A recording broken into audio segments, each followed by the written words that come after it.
If it were done when 'tis done, and 'twere well it were done quickly. If the assassination could trammel up the consequence and catch, with his surcease, success, that but this blow might be the be-all and the end-all. Here, but here upon this bank and shoal of time, we'd jump the life to come. But in these cases we still have judgment here, that we but teach bloody instructions which, being taught, return to plague the inventor. This even-handed justice commends the ingredients of our poisoned chalice to our own lips. He's here in double trust. First, as I'm his kinsman and his subject, strong both against the deed.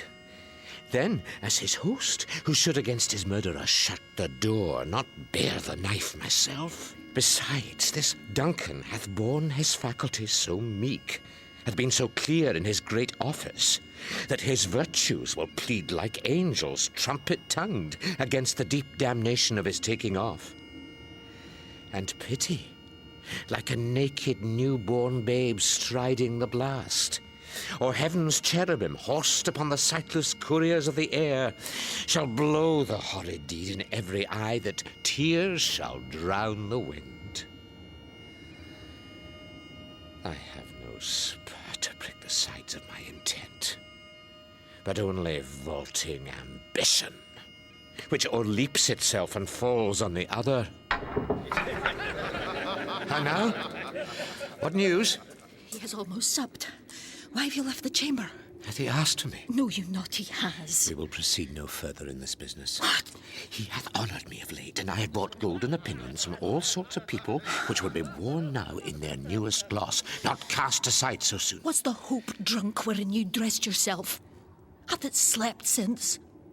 And wakes it now to look so green and pale at what it did so freely? From this time such I account thy love. Art thou afeard to be the same in thine own act and valour as thou art in desire? Wouldst thou have that which thou esteem'st the ornament of life, and live a coward in thine own esteem, letting I dare not wait upon I would, like the poor cat of the adage? Prithee, peace. I dare do all that may become a man, who dares do more is none. What beast was then that made you break this enterprise to me? When you durst do it, then you were a man. And to be more than what you were, you would be so much more the man. Nor time nor place did then adhere, and yet you would make both. They have made themselves, and that their fitness now does unmake you. I have given suck, and know how tender 'tis to love the babe that milks me. I would, while it was smiling in my face, have plucked my nipple from his boneless gums and dashed the brains out had I so sworn as you have done to this. If we should fail... We fail? But screw your courage to the sticking place and we'll not fail. When Duncan is asleep, whereto the rather shall his day's hard journeys soundly invite him, his 2 chamberlains will I with wine and wassail so convince that memory, the warder of the brain, shall be a fume, and the receipt of reason a limbeck only. When in swinish sleep their drenched natures lies as in a death, what cannot you and I perform upon the unguarded Duncan?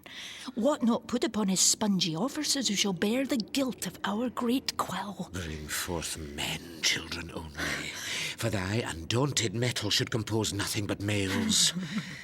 Will it not be received when we have marked with blood those sleepy 2 of his own chamber and used their very daggers, that they have done it? Who dares receive it other?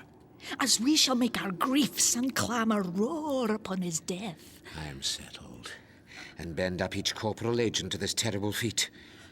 Away, and mock the time with fairest show. False face must hide what the false heart doth know.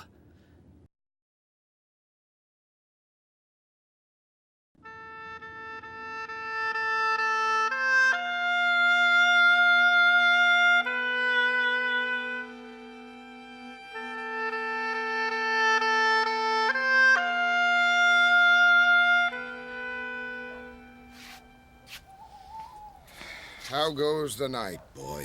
The moon is down. I've not heard the clock. And she goes down at 12. I take it 'tis later, sir. Hold. Take my sword. There's husbandry in heaven.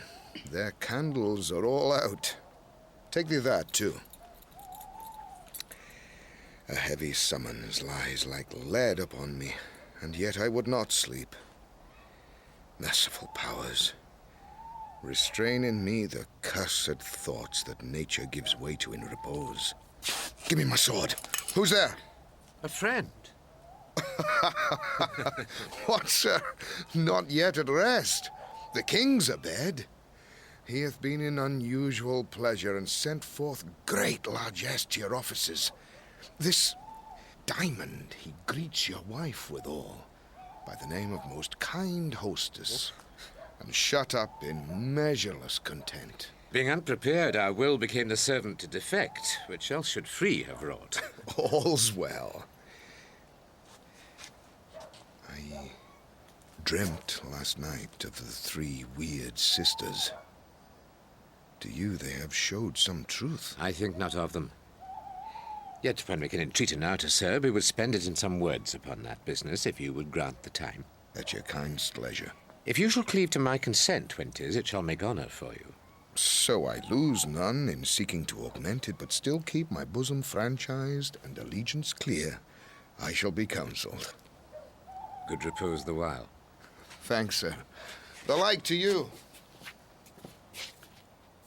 Go bid thy mistress, when my drink is ready, she strike upon the bell. Get thee to bed. My lord.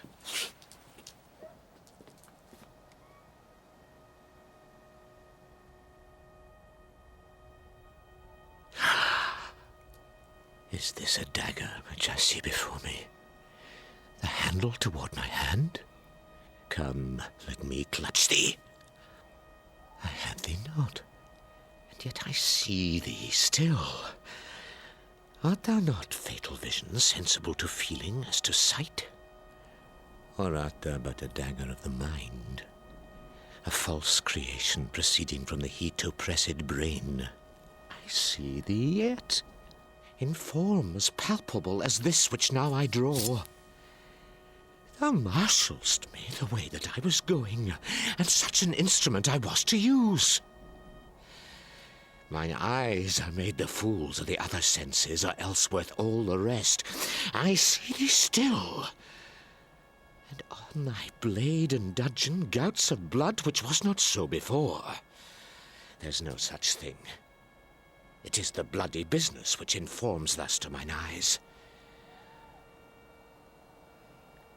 Now o'er the 1/2 world nature seems dead, and wicked dreams abuse the curtained sleep. Witchcraft celebrates pale Hecate's offerings, and withered murder, alarmed by his sentinel, the wolf whose howls his watch, thus with his stealthy pace, with Tarquin's ravishing strides, towards his design moves like a ghost. Thou sure and firm-set earth, hear not my steps, which way they walk, for fear thy very stones prate of my whereabout, and take the present horror from the time which now suits with it. Whiles I threat, he lives. Words to the heat of deeds too cold breath gives.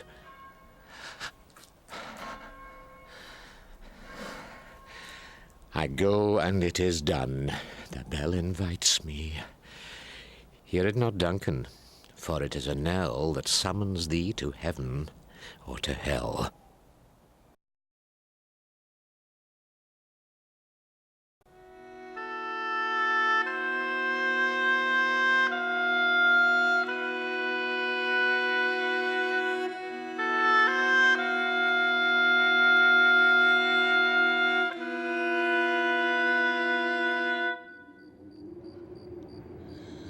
That which hath made them drunk hath made me bold.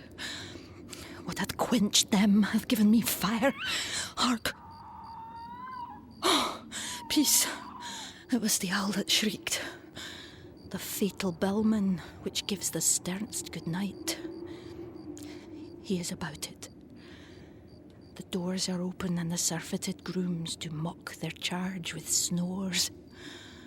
I have drugged their possets, that death and nature do contend about them whether they live or die. Alack!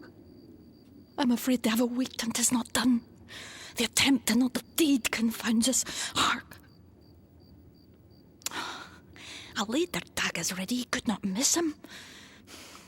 Had he not resembled my father as he slept, I had done't. My husband. I have done the deed. Didst thou not hear a noise? I heard the owl scream and the crickets cry. Did you not speak? When? Now. As I descended? Aye. Who lies in the second chamber? Donal Payne. Ah, this is a sorry A sight. foolish thought to see a sorry sight. There's one did laugh in sleep, and one cried murder, that they did wake each other. I stood and heard them, but they did say their prayers and addressed them again to sleep. There are two lodged together. One cried, God bless us, and Amen the other, as they had seen me with these hangman's hands, listening their fear. I could not say Amen when they did say God bless us. Consider it not so deeply. But wherefore could I not pronounce Amen? I had most need of blessing, and Amen stuck in my throat. These deeds must not be thought after these ways, so it will make us mad. Methought I heard a voice cry, sleep no more. Macbeth does murder sleep, the innocent sleep, sleep that knits up the ravelled sleeve of care.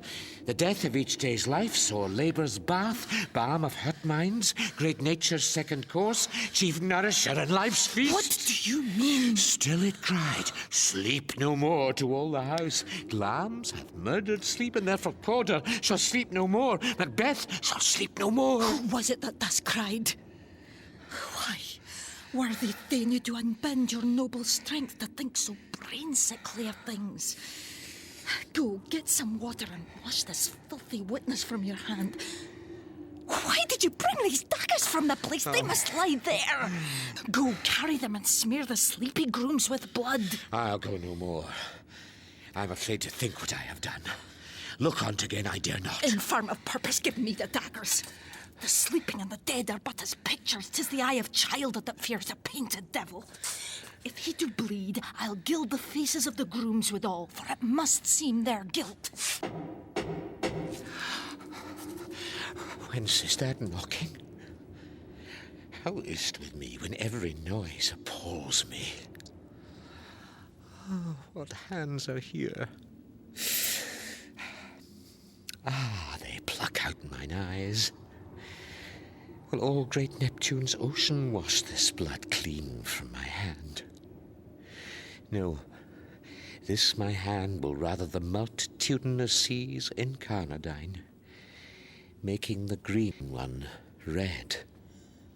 My hands are of your colour, but I shame to wear a heart so white. I hear a knocking at the south entry. Retire we to our chamber. A little water clears us of this deed. How easy is it then? Your constancy had left you unattended. Oh! Hark, more knocking. Get on your nightgown, lest occasion call us and show us to be watchers.